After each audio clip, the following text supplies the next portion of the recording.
I'm Adam, And I'm Bubbles. and this is Where There's a Williams, There's a Way. Reading with your eyes closed, that's like a magic trick. Have you ever been to a magic show before?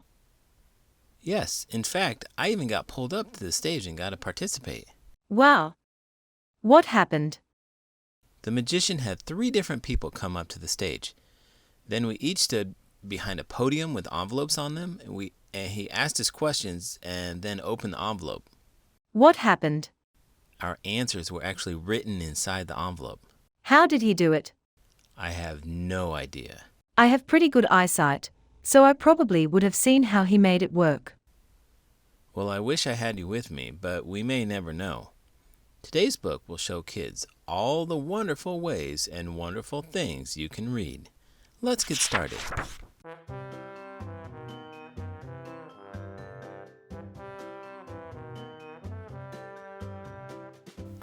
I Can Read with My Eyes Shut by Dr. Seuss. I can read in red. I can read in blue. I can read in pickle color too. I can read in bed and in purple and in brown. I can read in a circle and upside down. I can read with my left eye. I can read with my right. I can read Mississippi with my eyes shut tight. Mississippi, Indianapolis, and Hallelujah too. I can read them with my eyes shut. That is very hard to do. But it's bad for my hat and makes my eyebrows get red hot. So, reading with my eyes shut, I don't do an awful lot. And when I keep them open, I can read with much more speed. You have to be a speedy reader, 'cause there's so much to read. Have you tried reading upside down? Upside down reading? That sounds intriguing. Why would I do that? Well, as an elephant, I've got a unique perspective on things, literally. So, I thought, why not spice up the reading routine? It's like a literary circus act. That's one way to put it, but I'm not sure I'm coordinated enough to read upside down. Oh, come on, Adam. You're a teacher, you can handle it. Just think of it as a brain teaser. Besides, it's all about perspective. Literally. All right, you've convinced me. I'll give it a try. Just remember, when you're reading upside down, don't let the words fly off the page. Noted. I'll keep a tight grip on those words. You can read about trees and bees and knees on trees and bees on threes. You can read about anchors and all about ants. You can read about ankles and crocodile pants. You can read about hoses and how to smell roses, and what you should do about owls on noses. Young cat, if you keep your eyes open enough, oh, the stuff you will learn, the most wonderful stuff. You'll learn about fish bones and wishbones. You'll learn about trombones too. You'll learn about Jake the pillow snake and all about Foo-Foo the snoo. You can learn about ice, you can learn about mice, mice on ice and ice on mice. Have you ever tried reading underwater? Underwater? That sounds quite unconventional, but I can't say I've had the pleasure. Is that your preferred method of reading? Oh, definitely.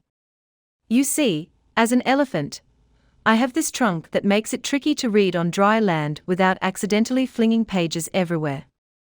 But underwater, it's a whole different story. I can imagine the aquatic ambiance adds a certain depth to your reading experience. Exactly. Plus, I get to practice my synchronized swimming skills while flipping through the pages. That's multitasking at its finest. But I have to admit, I'm more of a traditional reader. I like to sit comfortably with a book in hand. Doesn't that get boring? Not if the book is a good one.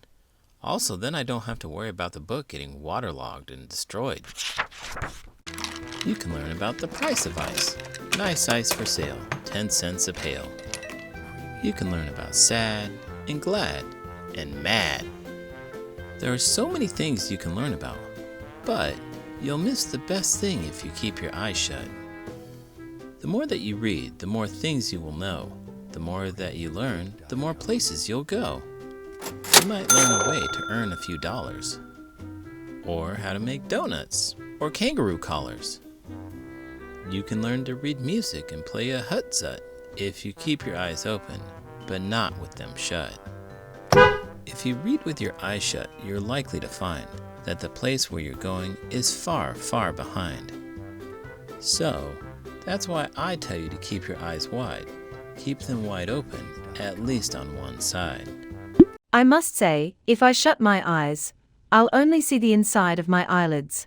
But just imagine the adventures we could have in our minds. We could be soaring through the skies and those birds we love to watch. Dr. Seuss has a way of making the impossible seem possible. Like what? Reading with your trunk?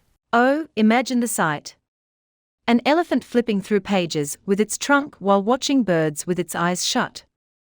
I think Dr. Seuss would be proud of such creativity. Absolutely. It'd be a Seussian spectacle for sure. Maybe we'll start a new trend. Elephant book clubs. Count me in. As long as we have plenty of bird-watching breaks in between chapters. If you've enjoyed this video, just remember that you can do it with your eyes shut too. But don't forget to like and subscribe the channel. I'm Adam. And I'm Bubbles. And this is Where There's a Williams, There's a Way. Did you know? According to a study, closing eyes during thinking can increase creativity. The study found that participants generated 1.6 times more divergent ideas when they closed their eyes compared to when they were open-eyed.